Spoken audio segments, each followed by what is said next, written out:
اعوذ باللہ من الشیطان الرجیم، بسم اللہ الرحمن الرحیم۔ جو قصہ ہم نے حضرت حاجرہ اور اسماعیل علیہ السلام کا سنایا ہے، وہ معاملات کو اللہ کے سپرد کر کے اسی پر توکل اور اعتماد کرنے کا ثمرہ ہے۔ پیارے بھائی، کیا آپ کو یاد ہے حاجرہ علیہ السلام نے ابراہیم علیہ السلام سے پوچھا، آپ ہمیں کس کے پاس چھوڑے جا رہے ہیں؟ کیا اللہ تعالیٰ نے آپ کو اس کا حکم دیا ہے؟ انہوں نے جواب میں ہاں کہا۔ اس وقت حاجر علیہ السلام نے، تب آپ چاہیں اب جائیں، اللہ ہمیں ضائع نہیں کرے گا۔ انہوں نے اللہ پر توکل کیا، اس سے حسن ظن رکھا۔ زمزم کا جاری چشمہ دراصل اللہ پر ان کے توکل اور حسن ظن پر کا ہی نتیجہ ہے۔ مکہ کی ابتدا۔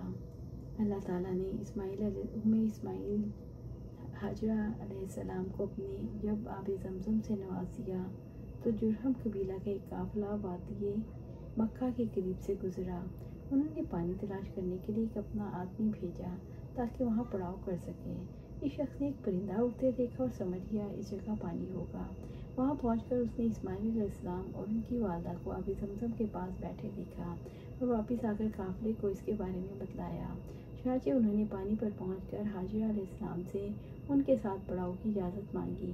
انہوں نے اجازت دے دی اور یہ شرط بھی عائد کر دی کہ پانی پر ان کا کوئی حق نہیں ہوگا۔ انہوں نے شرط کو قبول کیا اور وہاں پڑاؤ ڈال دیا۔ عہد ابراہیمی علیہ السلام میں مکہ کی آباد کاری کا یہ آغاز تھا۔ عبرت، جمہوریت اور عدل اجتماعی کے نمائندگان کہاں ہیں؟ یہ تاریخی واقعہ وہیں سے ثابت ہے جس کے مقابلے میں وہ پس کھائی میں یہ بہت نیچے گرے ہوئے ہیں۔ ایک غریب الدیار عورت صحرا میں پانی کے کنویں کی مالک ہے اور مردوں اور عورتوں پر مشتمل ایک مکمل قافلہ اس سے پڑوس میں پڑاؤ کی اجازت مانگتا ہے۔ وہ اپنے پڑوس میں پڑاؤ کی مشروط اجازت دیتی ہیں کہ پانی پر ان کا کوئی حق نہیں ہوگا۔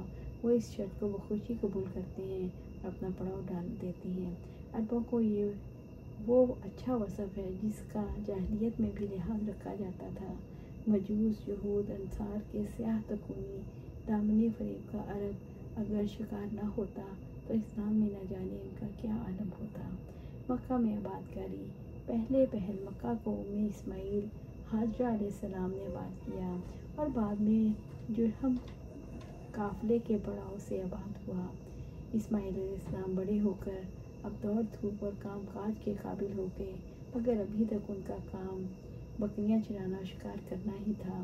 ابراہیم علیہ السلام نے اپنے متروکات اسماعیل علیہ السلام اور حاجرہ علیہ السلام کی نگہداشت کے لیے تشریف لائے تو اللہ نے انہیں نیند میں وحی کی۔ انبیاء کرام علیہ السلام کا خواب وحی ہوتا ہے۔ ہماری خاطر اسماعیل علیہ السلام کو قربان کرو۔ ابراہیم علیہ السلام نے اس بارے میں اسماعیل علیہ السلام سے کہا تو مشورہ کیا، میں خواب میں دیکھتا ہوں کہ یقیناً میں تمہیں ذبح کر رہا ہوں، دیکھو تمہاری کیا رائے ہے؟ اسماعیل علیہ السلام نے جواب دیا، جو آپ کو حکم دیا جا رہا ہے اب آپ کریں، انشاءاللہ آپ مجھے صبر کرنے والوں میں سے پائیں گے۔ ابراہیم علیہ السلام نے اپنے رب کے حکم کی تعمیل کا ارادہ کیا اور اپنے رخت و جگر کو سامنے لے کر مینا کو نکل پڑے تاکہ اس رب کے حکم کے مطابق ذبح کر دیں۔ انہیں پیشانی کے بل لٹا دیا، چھری آپ کے ہاتھ میں تھی، مگر اس کے کام دکھانے سے قبل ہی اللہ تعالیٰ نے اعلان کر دیا اور ہم نے اسے ندا دی، اے ابراہیم علیہ السلام، یقیناً تو نے خواب سچ کر دکھایا، یقیناً ہم نیکی کرنے والوں کو ایسا ہی بدلہ دیتے ہیں۔ عبرت، حاجرہ علیہ السلام کے بیٹے کے ذبح پر صبر کرنا اور اسماعیل علیہ السلام کا اپنے ذبح پر صبر کرنا ایسی آیت ہے جو ماں اور بیٹے دونوں کی خوشبو پر تال ہے۔ یہی وجہ ہے کہ آپ صلی اللہ علیہ وسلم کی جد کے لیے منتخب کیا گیا، کیونکہ جڑوں کی خوشبو اپنی شاخوں میں منتقل ہوتی ہے اور بعض دفعہ شاخیں بھی اپنی تنوں کو خوشبودار بنا دیتی ہیں۔ اللہ سبحانہ تعالیٰ سے دعا ہے قرآن و سنت پر عمل کرنے کی توفیق دے، اس پہ جما دے اور جنت